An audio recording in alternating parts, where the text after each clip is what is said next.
owner surrounding property. Now, what it says, the extension of cover or loss to the surrounding property of owners located on the project site. This extension covers loss or damage to the surrounding property of the owner located at project site if the damage caused directly due to erection or construction or testing covered under the policy. Okay. To be taken in brownfield projects. Please understand there are two types of projects, greenfield and brownfield. Greenfield, when you are starting afresh, nothing is there except the site, ground. That is greenfield project. Brownfield means you are going for extension. Existing project is there, existing property is there of the principal, and nearby only you are making a new project. Like you are installing another expansion. You are going for expansion activity, or plant one is already working, side by side you are constructing plant 2. That is brownfield project. In that case, this owner surrounding property is very, very important, because in a greenfield project this cover is not required, but people take it unnecessary. It is of no use. Okay, it is very much required in brownfield project to cover the existing property, which are not covered under the basic this CR or ER policy, because they are not the part of the project. Project is taken only for extended work or newly erected property. So existing property has to be covered, and your operational policy will not pay any loss due to construction activity. Please make it very clear. Your operational policy will cover any accidental loss due to the arising out of operation of your plant operations.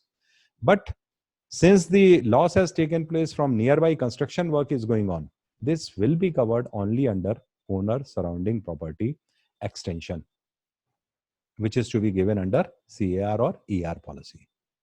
Okay, there is a limit. Now, what is it? Is extension work carried out? I have already explained in the existing plant premises. This does not apply to this add-on cover cannot be given to construction or erection machinery, including temporary buildings. So anything part of your project is not covered under this extension. Why? Because it is covered under your basic CAR or ER policy. So anything not covered under this goes under surrounding property extension. Then your loss minimization expenses. What it says, what insured is supposed to do? Due diligence.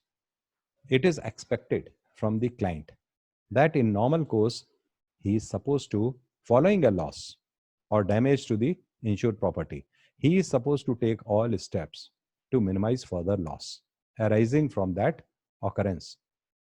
So whatever additional loss might happen to the undamaged property, he is supposed to take care of that. Secondly, the damaged property, it is not 100% damaged. It is 50% or 40% loss is there. So the client is supposed to take care that this 40% doesn't go to 80%. He is supposed to take care. Now, company says you are supposed to do it. And if you are incurring some additional expenses in this process, company is ready to pay you this additional process, the payment under this loss minimization expenses. Okay. Now this additional expenses can be paid, and the loss limit is very much there. And it is agreed at the time of underwriting that this much 5 crores, 10 crores or 25% of the claim or something like that. Whatever is agreed, there is no fixed norm for that. You are supposed to finalize it. Now additional custom duty. This add-on cover, mostly you know, just at the cost of repetition I am explaining. What it says,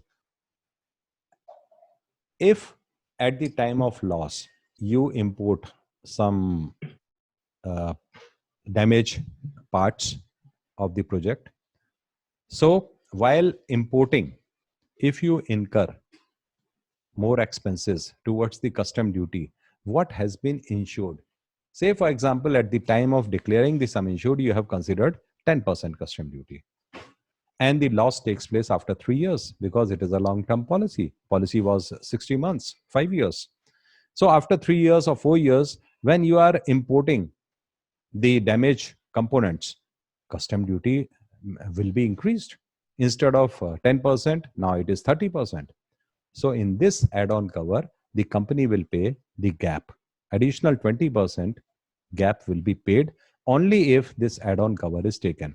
Otherwise, the company will pay only to the extent of 10%, which is declared at the time of taking the insurance. Okay. So additional custom duty is paid. You apply the loss limit, whether in monetary terms or in terms of percentage, as the case may be. It differs. Indemnity limit, sometimes it is in rupees, sometimes in percentage. Okay. And there is a excess also on custom duty. Now, another thing is storage risk at fabricators' premises. Many times it has been seen that there is a storage at fabricators' premises. Okay. What is fabricators' premises? Because many times in big projects, your 100% work is not done at the construction site. So some of the part of the project is sent to nearby fabricators place, where some processing is done, some welding work is done, or something as per the need. And this then it comes back again to the project site, and it is erected back to the project work. In that case, there is a possibility when your project material is lying at fabricators premises, there is a flood claim, there is a fire loss, there is any other situation might come. So those losses will also be covered under this extension. Okay. So this is what is I have already explained at fabricator by apparel, not excluded in the policy. It is important that if your earthquake, nowadays it is compulsory, but earlier it was not compulsory. No? So that time this wording was that everything, whatever is covered under the policy, only those perils are covered at fabricators' premises. There is a separate access also.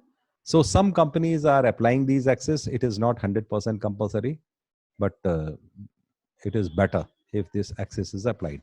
But some companies are not applying this access. They are allowing as per the policy access only, policy terms and condition, because this access is higher than your normal policy access.